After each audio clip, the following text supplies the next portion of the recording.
So, hi everyone, today we're going on in our marathon talking about all the diseases that the people tend to suffer more that comes with bad decision making, which so brings us to have bad type of outcomes in our life, in wealth, health, relationships and family, whatever it is the field that you want to get prosperity. And then so I already expect you to help me by subscribing the video and seeing other videos posteriorly to make you a better person. And today we're gonna talk about a beast that can be called as the IKEA effect.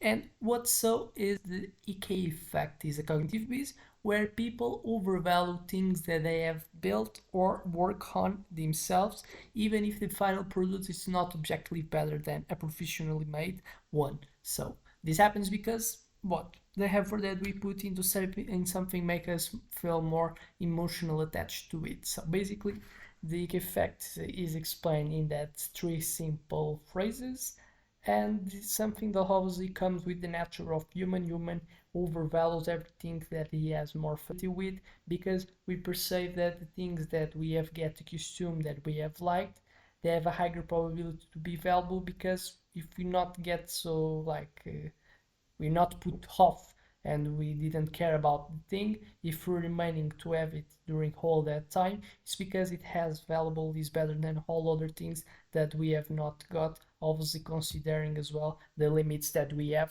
in terms of not being able to getting things that we have limitations because we don't have like money neither time. But so the things that we tend to value tends to be things that aggregates value for us. That's why people, even when they don't have it, they praise it, like people that have luxury cars, people that have access to health items, pills, and things that other ones doesn't have, just because of money, but because they perceive that's valuable. Things that are scarce, so things that are scarce tends to as well so be perceived as more valuable. That's why gold is a thing that has a value that is really interesting to be understood, even for example in comparison with silver, that's much more valuable in our day-to-day life. But the value of gold is like higher simply because it's more scarce than silver. And obviously things that we kind of got a familiarity with is are as well other component that makes so have aggregation of value for a thing. And then so that's why things that we have put our effort on, we perceive that it's better because we have familiarity with, and not just because the things that we have built on, they were kind of made based so in what we perceive that are the needs of the world. And then so we tends to overvalue as well how much good we are in comparison with other ones. And then so if something was made by our vision, was kind of planned by me, I tend to perceive so that I've built something that is more valuable because all the learnings and knowledge that I have got were so applied in the building of this type of item, and this obviously is prepared to face for the reason that it was built, whatever is a bed, whatever is so another thing, or a wardrobe, whatever it was. We tend to perceive that just because we made it, and we tend to overvalue us in terms of abilities in comparison to other ones. So we tend to perceive that he average the thing that I've been produced is better than other one, because I sometimes tend as well to overvalue the creator of it, that is myself. And obviously sometimes we tend to overvalue the emotions that have been so attached during the usage of this item. It's something that probably is not rational to think about, but sometimes when it also happens, for example, when we want to sell our house, or when we want to sell our type or our old car, just because, not neither because it was the thing that we have spent to build, but just because the experience that I've got, I tend to add artificial value that in comparison with the market should not exist, because it's something that doesn't aggregate value for the people that gonna buy it, and so should not increase the price or the precification evaluation that I give toward the thing. And then so basically AKA effect is explained by the natural way that humans are, with things that they are familiar with, that they have spent effort on it, because they perceive these things based in the effort that I've spent that was coming from a creator that I overrate in comparison with other ones, just because was me. And then so I tend to think that I was like more cautious. I have something that had more caution building the thing, and as well the emotional attachment that I have it's another artificial value that we tend so to put in the things that we made, in so increasing the valuation that the thing has in comparison with the same things that are in the market.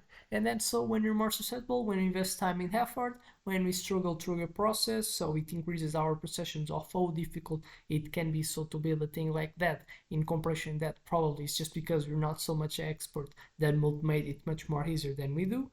When the task requires hands-on involvement, like assembling furniture, cooking, or creating art. That's why IKEA Effect, it's the name of this effect.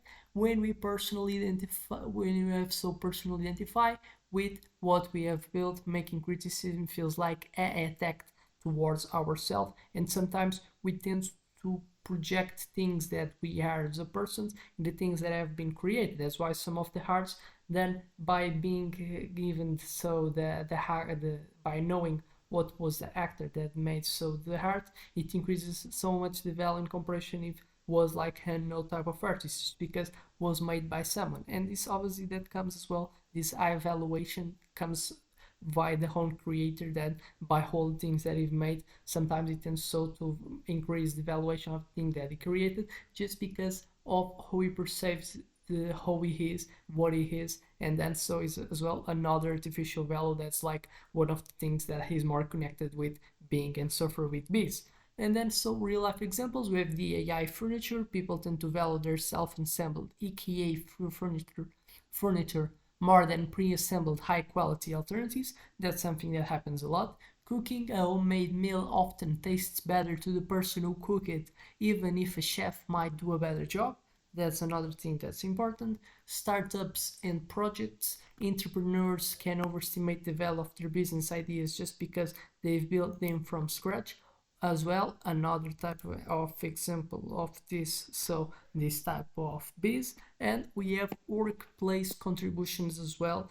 We employees may think their solution or strategies are better than other ones simply because they developed them. So basically, is overwhelming things that I've put that in reality, if we're talking like objectively, cannot be probably better than other ones that exist, but just because was made by me, I have then the Dunning-Kruger effect applying it here, that I overvalue how good I am, that makes so perceive that the thing that I've created is so much better than other ones. I tend to overvalue because of emotions and experience that I've made towards the process of enjoying the thing or building the thing. And then so as well artificial value is created because we overvalue our ability or how much better we are to do the other ones, that we think that this type of difficulty that we have during the process of making something has to be so a contributor to increasing the valuation. But in reality, as I said, sometimes expertise of other ones will make it, and will also see that it's much more easier to do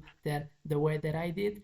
And then so in by the law of market, people that are more efficient and have expertise, they will not perceive the things as so much costful, so the valuation that I expect to be so something that contributes for the time that I've spent to do something is lower than someone that has spent more time, and then so it thinks that it has to pass for the people, but the people are like the ones that have to be prioritized, and not so I cannot expect that they have to pay for the effort that I've put. No, the market doesn't work like that. Always in the first type of ladder is the priorities and the priorities of the clients, and not me feeling that I have to be acknowledged by the effort that I've put in my work. And then so how to overcome it. Seek objective feedback is like the best way.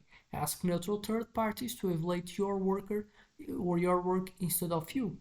Compare with alternatives, be open to the possibility that a pre-made or outsourced option might be better. It's something that can be good. You can rely in alternatives to your work if they do better than you, and you then so should focus in seeing it where you have a comparative advantage in reality, where you objectively better and not artificial value added that you put in your work to then makes you feel that you have created something better than other ones. No, feeling, and you have to understand where you have a ability, a talent, a giftedness, what you have developed that makes you better than other ones, and not feeling so that you just by having spent time and effort in something makes you better than other ones. No, you have to look for objectively where you have a comparative advantage, where you have more talent than other ones to create something.